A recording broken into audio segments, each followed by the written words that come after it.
A wrestler's last match could be somewhat of a touchy subject for many wrestling fans. Often, we expect it to be this grand, momentous event, but in reality, it rarely works out that way. See Baron Corbin retiring Kurt Angle at WrestleMania 35 for example. With John Cena's career winding down, I guess you could say his time is up, and so, the time is now to figure out just who should be the one to retire the GOAT. Let's talk about it. CM Punk. Well, this wasn't even possible until the recent events that transpired. And before you all go in the comments saying how Punk would never step foot in Vinnie-Mac's land again, remember, time heals all wounds. That and boatloads of money. If Punk does somehow end up going back to WWE, he'd be a solid choice to be Cena's last match. But why you ask? Well, one of the few good things during 2011 was the Summer of Punk, and John Cena played a very important role in it. These two had a legendary rivalry that birthed WWE's first 5-star match in almost 15 years. But it somewhat felt inconclusive, with Punk moving on to a feud with Triple H almost immediately. And so, what better way to cap off Cena's career but by revisiting an old flame? CM Punk had always been the antithesis of what John Cena stands for as the ultimate corporate babyface. His anti-establishment, voice of the voiceless persona is what made fans gravitate towards him over John during their feud. But now that Punk has shown himself to be the biggest asshole in professional wrestling, boy, how fan perception has shifted between these two in just a few short years. And it would be interesting to see this dynamic play out in their final match, with fans being fully behind John Cena this time around. Unless of course you're one of those guys who still think hating on Cena is cool, which, no, just don't. It's 2023, bro. Real quick, if you enjoyed the video so far, why not give it a like and subscribe? It only takes 1 second and it helps the channel a lot. Randy Orton. This would have been Edge's spot had this, and most likely this, not happen, and so the honor went to one Randy Orton instead. Now, is Orton Cena's greatest rival? Probably not, but he is definitely John Cena's longest one. That's what she said. These two have battled each other for years, and while it might not be this generation's Rock vs Stone Cold like WWE wanted it to be, they still produced some memorable moments and great matches like their I Quit match at Breaking Point 2009. Randy Orton has always been like the Vegeta to John Cena's Goku, if that makes any sense. He's an all-time great for sure, but he might never reach that GOAT status like John has. But since Cena and Orton have faced each other like a billion times at this point, how do you make their last outing more interesting? 2 words. Double retirement.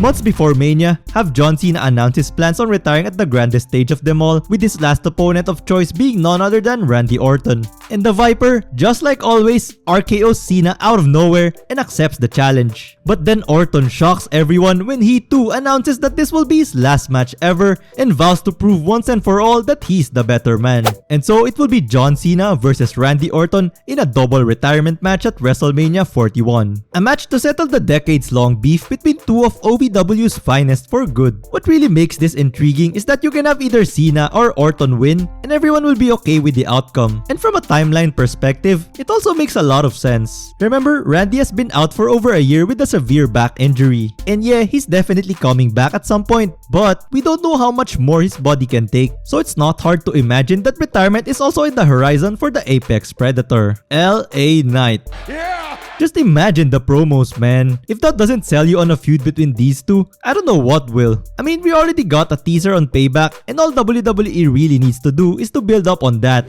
Unlike Punk or Orton, who are already accomplished names, LA Knight is someone in the cusp of greatness who could really benefit from the huge rub. He's the most over guy in the company right now, and he still might be in a few years' time. A win over John Cena in his last match would turn the megastar into an even bigger star. So I guess he'll be called an ultra star?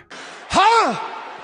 Gunther. The story here is simple. John Cena has never won the Intercontinental Championship. Yes, the 16-time world champion. A man who has done it all in wrestling except become a Grand Slam champion. The build for the match could pretty much be like a rehash of Taker and Shawn Michaels at WrestleMania 26, which would go down like this. John Cena would challenge Gunther for the IC title, but the Ring General would refuse to give him the title shot. So over the coming weeks, Cena would try to get under Gunther's skin until he finally relents and gives John the title shot on one condition, that he puts his career on the line. And so the match is set, title versus career. Will John Cena finally be the guy to dethrone Gunther and put a bow in his storied career with the title that has eluded him for years? Or will Gunther continue his record-breaking reign of dominance and retire John Cena for good? While many would want Cena to win and become a Grand Slam champion in this scenario, I'd actually have Gunther going over and in the process, cementing himself to be the greatest Intercontinental Champion of all time. This would all be assuming that Gunther holds onto the belt till the next year or so, to which I say,